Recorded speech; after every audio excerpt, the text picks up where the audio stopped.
Okay, if you're anything like me, you are convinced that the Nazca mummies were indeed genuine beings of some sort. Well, how widespread were those beings? If they were in Peru, were they in other places as well? Well, let's talk about that in a general update on the Nazca mummy. So get in here, this is Jack with Cosmic Road. I talk about UFOs and the paranormal. Please hit like, please subscribe, please share on social media, and let me know what you think in the comments below.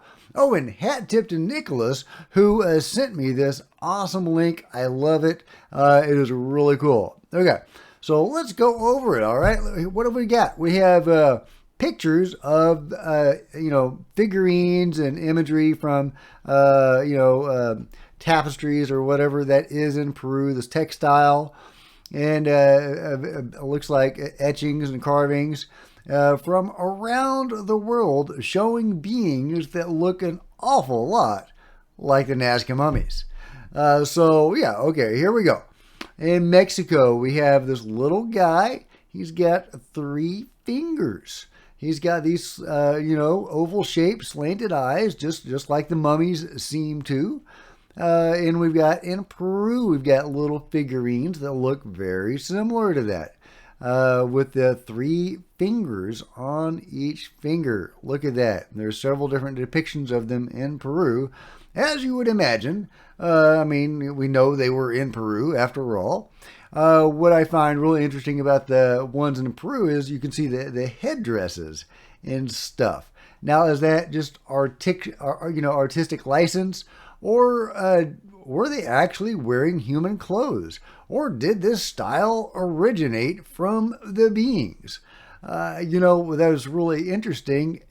Obviously, the people knew about them and seemed to have held them in high regard. So, were they part of society? Were they even leaders in the culture or the cultures of the time? What are we talking about here? What was the interaction there? In Japan, we have, again, very similar looking beings with the slanted eyes and the 3 fingers. In Cuba, we've got these little guys with the 3 fingers. In Argentina, the same thing, the 3 fingers. So, what are we to make of this? And it looks like he's holding a staff. I'm not sure what that object is. Is he wearing a hat? I can't tell. But yeah, so all over the world showing, depicted in art from their culture, these beings that look remarkably like the Nazca mummies, like the beings that were mummified in Peru.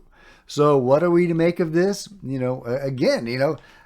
See my video yesterday. I don't know, if that is accurate or not. That theory or that idea that I floated out there. But definitely there were beings among the cultures of the ancient people, and they had some interaction and some impact. How big was that impact? I would love to know. I would love some answers on this. I hope some remote viewers take up the challenge of these Nazca mummies and of trying to understand the interaction. And I would like to see teams of remote viewers view each one of these images individually to see what they pick up. Just amazing information. So again, thank you, Nicholas. We have some other stuff. A magnetic clay statue measuring about 25 centimeters found in central Peru. Again, with the 3 fingers, a similar shaped head, right?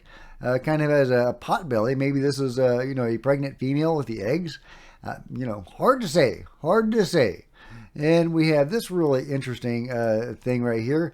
It is Maria, who is the large mummy that we're familiar with. There's probably other large mummies, but she's the one that I know the name of. We've seen what she looks like in the fetal position, because that's the position she is currently in. But what would she look like standing up and also juxtaposed against a normal human? Well, let's check that out.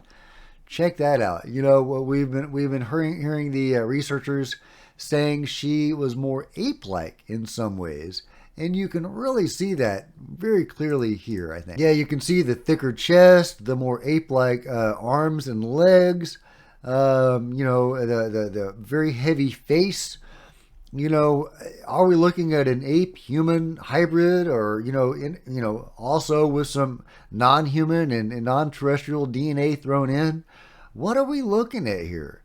I would love to know. Again, I would love to know your thoughts on what Maria is. Is she of the same race as the little guys?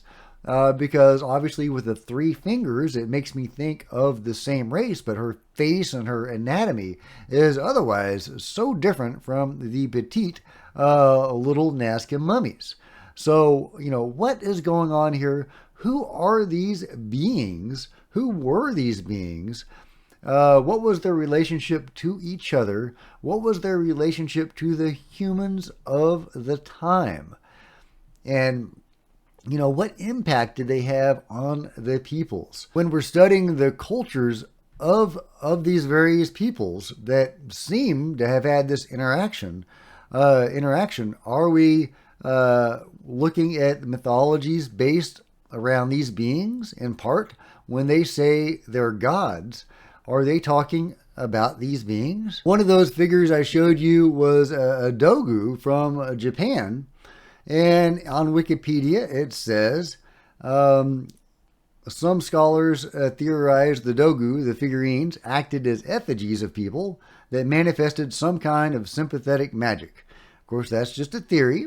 Dogu are made of clay and are small, typically 10 to 30 centimeters high. Of course, that could be life size. They are considered by many to be representative of goddesses. Most of them are female. Many have large abdomens associated with pregnancy, suggesting that the Jaman considered them mother goddesses. According to the Metropolitan Museum of Art, these figurines suggest an association with fertility and shamanistic rites.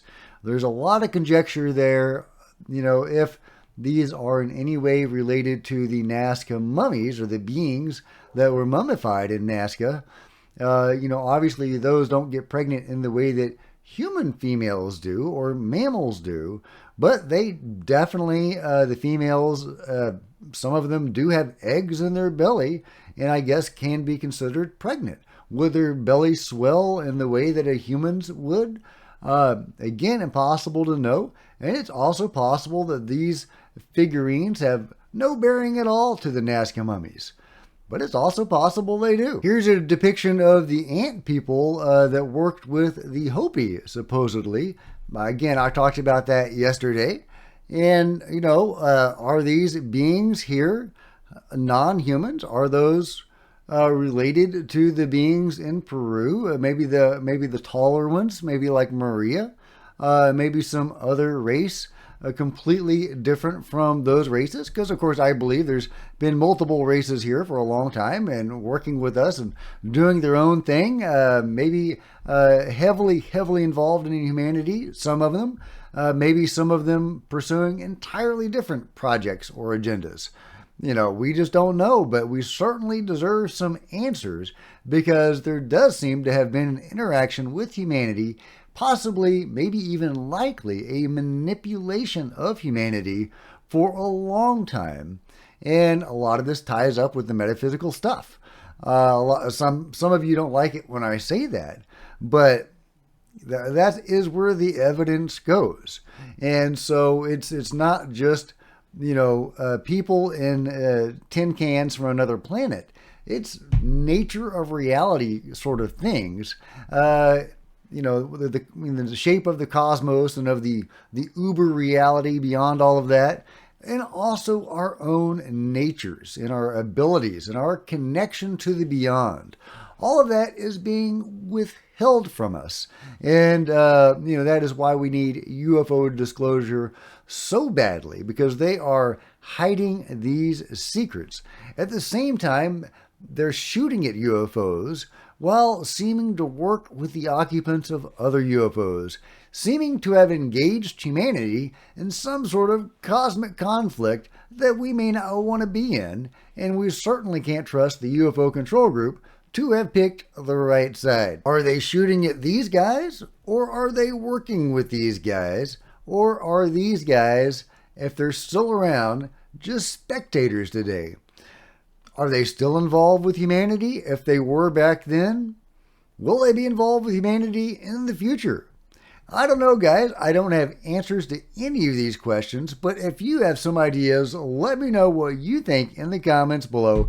And if you've enjoyed this video or gotten something out of it, please give me a big thumbs up. I sure appreciate it. Smash the subscribe button and the bell to be notified of future videos. You don't want to miss a thing. Join me on social media. There's Facebook and Twitter links below. Love to see you guys there. If you wanted to support Cosmic Road in an even bigger way, please think about grabbing a t-shirt or a coffee mug. See the merch store below, or consider becoming a channel member, because channel members are rock stars, and I really appreciate you guys' support. Thank you. Meanwhile, there are plenty of other videos to check out on the channel, and I'll see you guys next time. This is Jack with Cosmic Road, signing out.